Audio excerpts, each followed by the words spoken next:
خداوند کے زندہ کلام میں سے گنتی کی کتاب اس کا 12واں باب۔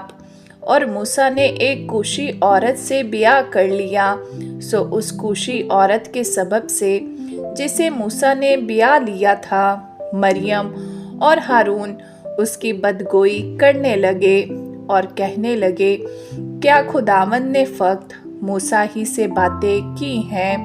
کیا اس نے ہم سے بھی باتیں نہیں کی؟ اور خداوند نے یہ سنا، اور موسیٰ تو روئے زمین کے سب آدمیوں سے زیادہ حلیم تھا۔ سو خداوند نے ناگہان موسیٰ اور ہارون اور مریم سے کہا کہ تم تینوں نکل کر خیمہ اجتماع کے پاس حاضر ہو۔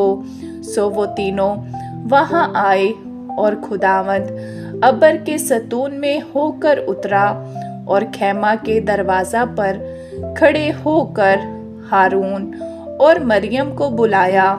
وہ دونوں پاس گئے۔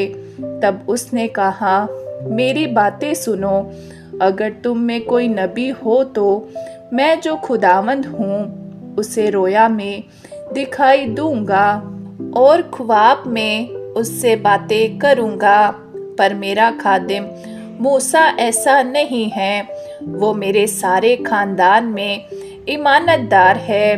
میں اس سے معموں میں نہیں بلکہ روبرو اور صریح طور پر باتیں کرتا ہوں، اور اسے خداوند کا دیدار بھی نصیب ہوتا ہے۔ سو تم کو میرے خادم موسیٰ کی بدگوئی کرتے خوف کیوں نہ آیا؟ اور خداوند کا غضب ان پر بھڑکا اور وہ چلا گیا، اور ابر خیمہ کے اوپر سے ہٹ گیا، اور مریم کوڑ سے برف کی مانند سفید ہو گئی۔ اور ہارون نے جو مریم کی طرف نظر کی تو دیکھا کہ وہ کوڑی ہو گئی ہے۔